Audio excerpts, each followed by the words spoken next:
Hi, welcome back to MedPan training on how to develop a fundraising strategy for your marine protected areas. My name is Eva Lafont, and in the third module of training, I will introduce you to the different sources and donors that can be mobilized by MPAs.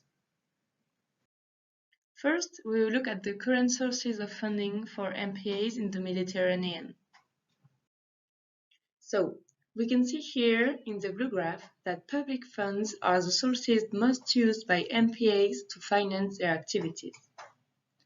The data presented here also highlight a lack of use of private funds and international project-based funds by MPAs in the Mediterranean.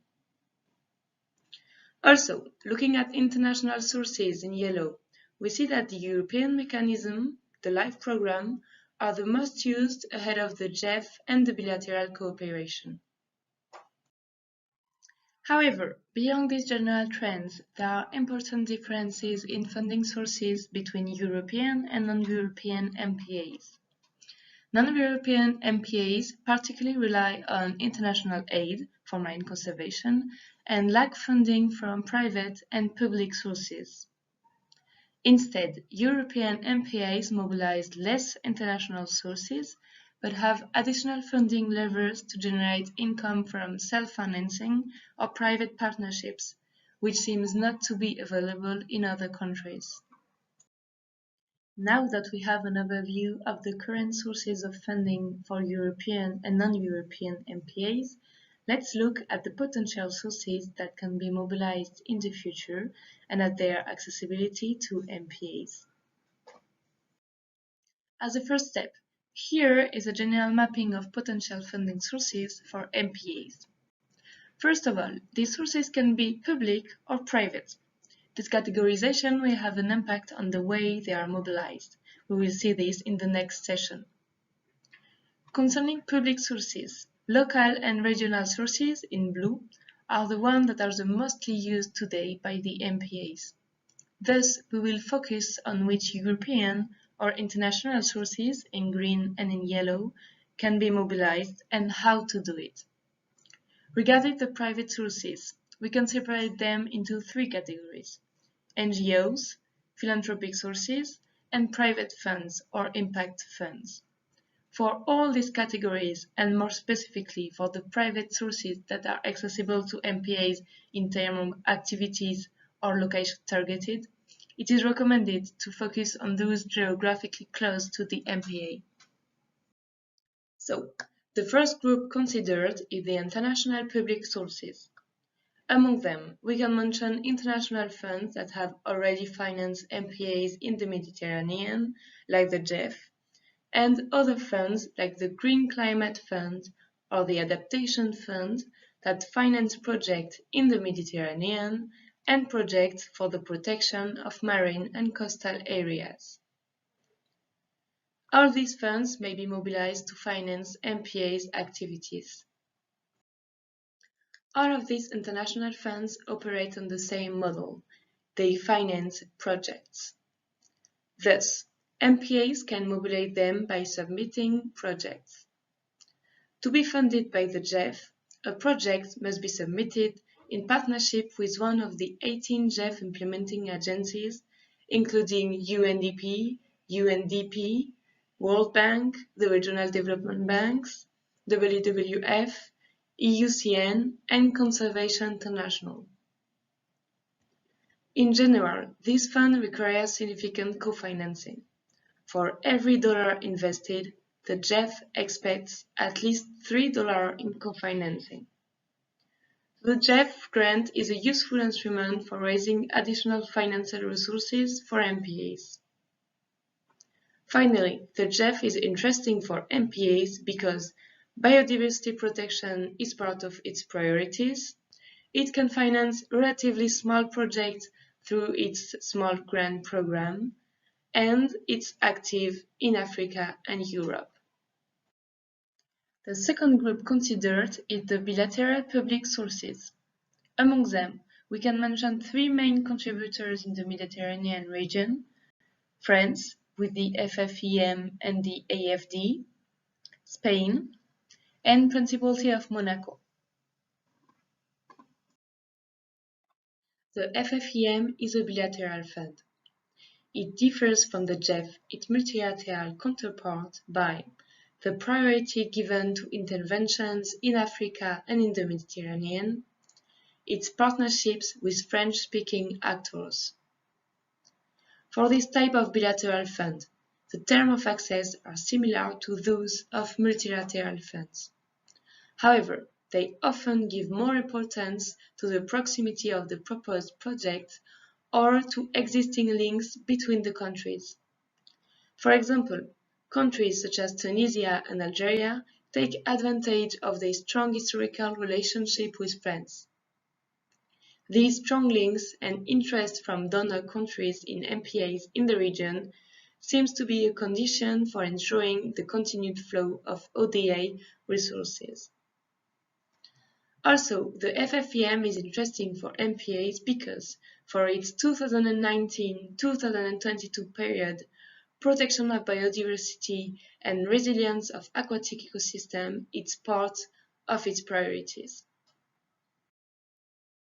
The third group considered is the European public sources. These sources can be classified into four main categories, which are aimed at different types of MPAs.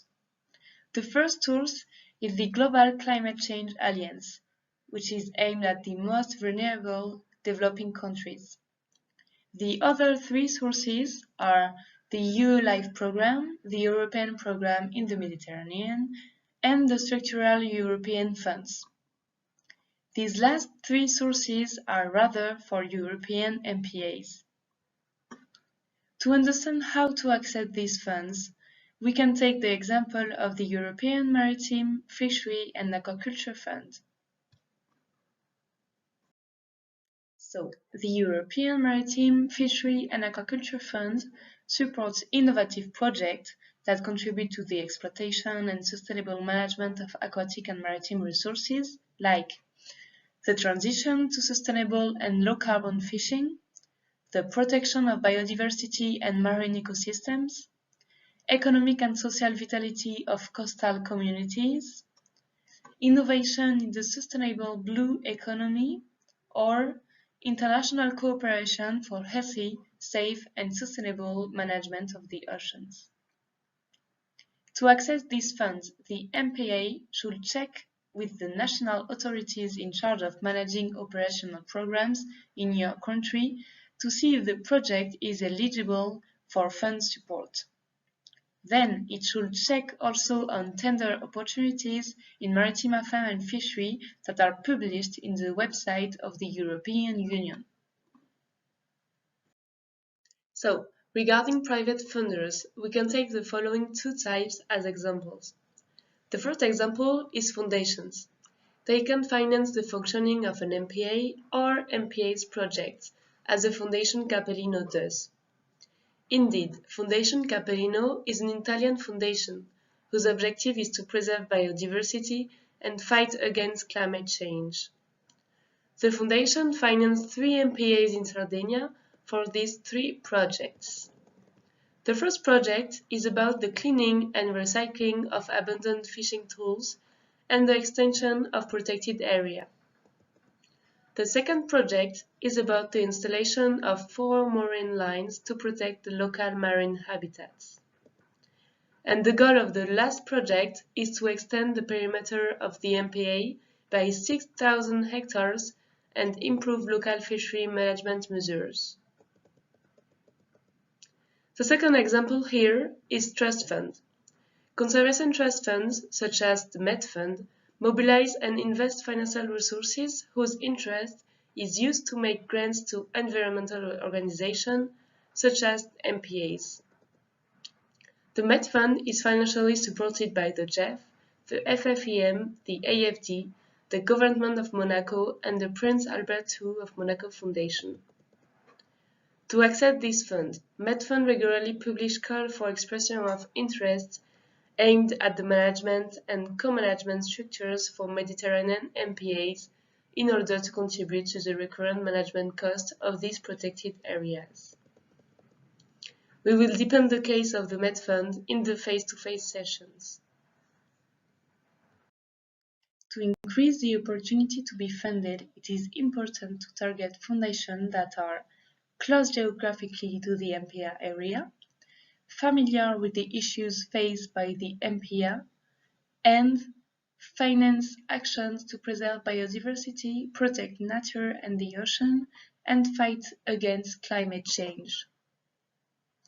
Also, if the target is a private company like CSR, it is important to define the criteria according to the value of the MPI with whom the MPI wants to be associated publicly, with, for example, impacts in terms of communication.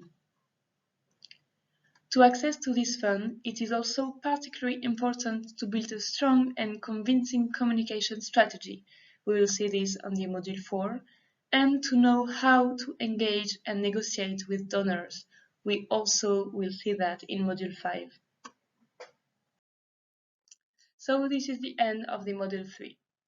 Following this video tutorial, we ask you to complete the assessment for Module 3, which you will find on the website of MedPan, which is medpan.org. This short test will allow you to check your understanding to the topics covered in this module. Also, note that you will find all the resources mentioned in the tutorial, as well as additional useful resources in the training manual. Thank you for your attention. Goodbye to all, and see you soon for the continuation of this training.